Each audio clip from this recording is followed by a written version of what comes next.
Ya, kembali di Apa Kabar Indonesia Pagi, pemirsa. Langsung saja mungkin Mbak Hanifah menjawab pertanyaan kita tadi. Kenapa kok bisa peristiwa ini terjadi? Seleluasa itukah jam terbang atau kriminal karirnya? Bagaimana gitu Anda melihatnya? Baik, sebetulnya ini kan sangat-sangat menyedihkan ya. Seseorang yang seharusnya menyembuhkan, tetapi justru menyakitkan atau mencelakakan gitu ya. Siapa sih yang nggak berharap sembuh, tenang, aman gitu ya dengan seseorang yang profesinya itu sudah sangat-sangat kita junjung tinggi gitu ya. Tapi ternyata dia bisa melakukan hal itu dengan leluasa di ruangannya. Kalau seperti ini kan berarti ada karir kriminal. Seseorang yang sudah mengedukasi dirinya untuk melakukan kejahatan. Dengan kemampuan yang ada, dengan kesempatan yang dia punya. Dengan status yang dia punya pula.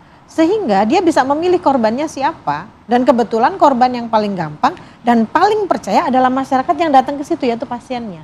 Baik pasien maupun keluarga pasien, karena ini kan keluarga pasien ya. Ini kan berarti yang pertama, maaf, ada beberapa faktor yang mempengaruhi seseorang ini melakukan hal ini. Yang pertama karena bagaimana kondisi secara psikologis dia, secara individu. Apakah dia memang ada penyimpangan seksual, yaitu seseorang yang suka melakukan hubungan seksual dengan seseorang yang tidak berdaya, bisa meninggal atau dalam kondisi tidur atau pingsan atau dan lain-lain. Tapi kondisi ini harus ditentukan, harus dinyatakan oleh secara medis dari kedokteran. Tapi ini tetap harus kita ketahui. Karena kalau sudah demikian berarti ada kemungkinan korbannya banyak dan dengan motif yang sama, dengan cara modus yang sama juga. Modus yang sama. Yang kedua secara struktural yang seperti tadi disampaikan Dr. Nasar. Bagaimana pengawasan di tempat itu? Kalau tadi Dr. Nasar bilang dari pemerintah turun ke institusi, ke rumah sakit itu, terus bagaimana dengan cara dia mengelola diri? Karena sebetulnya semua orang itu punya potensi untuk melakukan kejahatan. Tetapi karena kita punya pengendalian diri, kita jadi tidak melakukan kejahatan gitu loh. Kita kan berpotensi sekali kita melakukan kejahatan. Ketika kepepet atau ketika nafsu tinggi, nafsu itu kan macam-macam ya. Nafsu kali ini untuk melakukan hal-hal yang tidak senonoh, bisa hal-hal yang lain. Tapi bagaimana dia mengendalikan diri? Ketika pengendalian diri kurang, berarti mungkin, maaf ya dok ya, apakah ketika dalam melakukan proses pembelajaran di kedokteran itu tidak ada etik-etik yang diberikan atau ujian-ujian tertentu, kelolosan-kelolosan tertentu dengan proses yang sudah ditentukan sehingga dia tidak menghargai itu.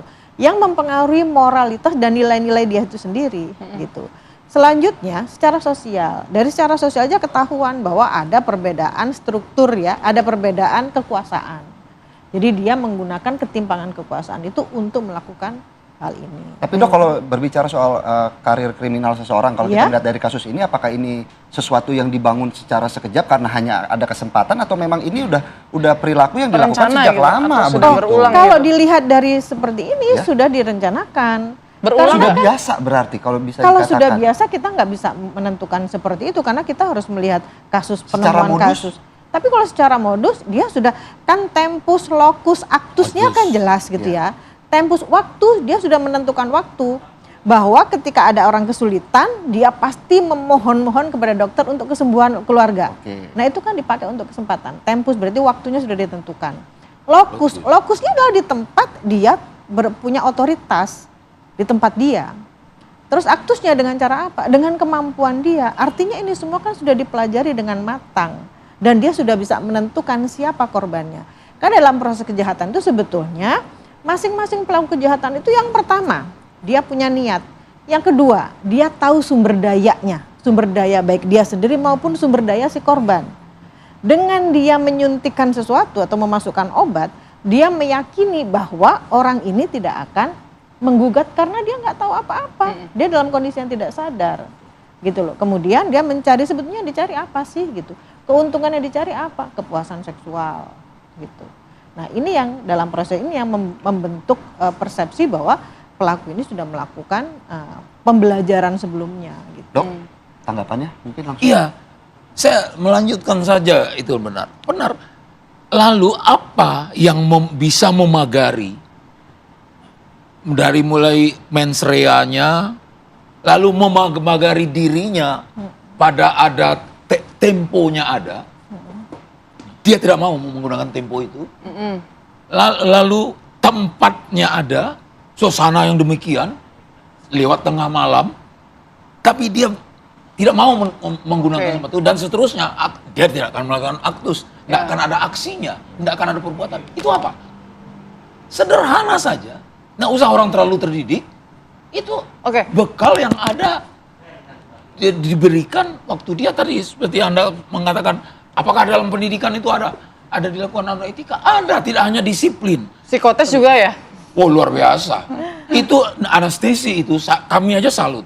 Anestesi itu di atas sedikit di atas bedah itu psikotes. Karena lebih sulit gitu ya. Lebih sulit harusnya. Tapi nggak bisa bertanggung jawabkan. Tapi dia bertanggung jawab terhadap pasiennya dan terhadap operator dokter bedah yang dia layani. Oh iya. Tapi kok bisa nggak terdetek nih? Saya teruskan dulu tadi yang sedikit. Sehingga yang memagari itu adalah etikanya yang diberikan sejak dari awal dia masuk itu. Itu secara gradual itu selalu diberikan dan paling terakhir setiap dia mengajukan mutasi profesinya itu dilakukan oleh MKEK dari level bawah, Majelis Kode Etik dan Etika itu tadi. Nah, menjawab pertanyaan tadi, kok dia masih nggak terdetek gitu loh. Kalau emang psikotesnya lebih sulit, lebih ketat misalnya. Nah, itulah pagar-pagar, itulah instrumen-instrumen yang digunakan. Jadi artinya pembekalan buat dia itu sudah cukup memadai. Tetapi secara personal ya, secara personal demikian. Kemudian itu yang juga saya katakan. Jadi sebelum kita pasti Putri ini sama pasti akan bertanya, loh, kok bisa punya kesempatan dia? Nah, itu dok, kesempatan. Kan gini, selama pengalaman saya berobat ke rumah sakit atau ke dokter, saya tidak pernah dilayani sendiri dengan satu dokter. Pasti selalu ada suster. Nah, perawat. Entah pun yang ngambil darah itu pasti adalah suster. Tidak pernah dokter yang ngambil darah saya gitu. Pasti ada suster. Atau mungkin yang menjelaskan obat-obatan pun biasanya cenderung lebih ke suster kayak gitu. Nah, ini tampaknya dia tidak beraksi sendiri ya. Kalau curiganya begitu bukan? Nah, maaf. Sebelum jangan kita mengatakan dulu dia itu tidak beraksi sendiri. Buat orang kriminolog, itu tentu iya. Pasti itu kan semua ditrace. Tetapi persoalannya adalah personally, justru kesempatan itulah yang ada sama dia itu. Jadi bukan dia kerja sama. Kenapa? Pertanyaan yang lebih menukik lagi. Kok bisa dia mengkolek obat? Itu urusan apa? Farmasi. Itu urusan farmasi yang bertanggung jawab. Lalu kan ada pengawasannya. Kan tidak bisa obat ini untuk si A habis selesai. Namanya bahan habis pakai. Kalau ada restannya dia akan kembali. Misalnya.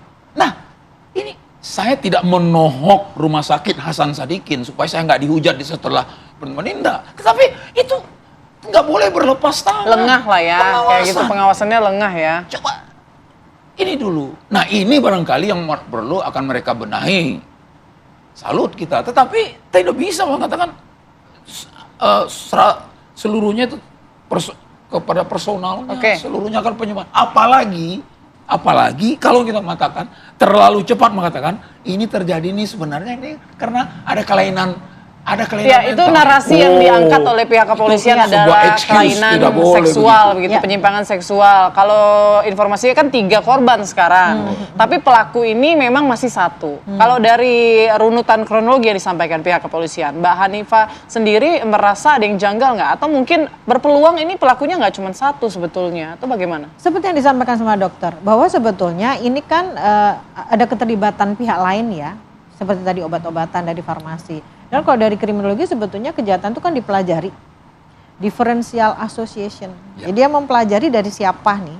Dia mempelajari kalau aku mau melakukan pencabulan dengan cara ini, aku harus berhubungan dengan siapa? Bagaimana caranya? Punya kompanyon siapa? Iya, betul. Baru peran pembantu begitu ya bisa. Baru semester 2 dia udah bisa gitu. Artinya itu kan sudah dipikir dalam waktu yang sangat lama gitu ya, karena melibatkan orang-orang yang mungkin juga mereka punya aturan sendiri, punya kode etik sendiri gitu. Lalu selain itu dia juga akan mempelajari bagaimana cara menghindari hukum. Bisa jadi karena dokter dia merasa bahwa saya bisa menyampaikan kalau saya sakit jiwa, ada gangguan mental begitu. Nah itu yang mungkin diangkat. Jadi intinya yang kita hadapi adalah orang pintar. Seorang dokter nggak ada yang pinter dong gitu ya. Apalagi Dia mahasiswa spesialis Iya, kan itu betul. berat ya sekolahnya ya dok. Artinya dia sudah mempelajari ini sehingga sampai di titik ini itu pembelajarannya sudah banyak sekali yang sudah dia lakukan. Dan mungkin ada banyak yang terlibat, hanya saja mungkin yang terlibat bisa saja tahu, bisa saja tidak tahu. Dok ya. Betul. Baik, saya juga mau ke dokter nanti setelah jeda ya, bagaimana kemudian apakah ada pengaruh ataupun unsur masih minimnya pengetahuan masyarakat terkait bagaimana proses untuk melakukan anestesi begitu ya di suatu rumah sakit untuk mencegah hal serupa bisa kembali terjadi. Sesaat lagi ya. Ya, dan kita juga masih menunggu ya respon dari Polda Jawa Barat. Betul. Kita masih terus mencoba menghubungi untuk memberikan informasi terbaru. Tapi sesaat lagi pemirsa, kita akan kembali untuk Anda.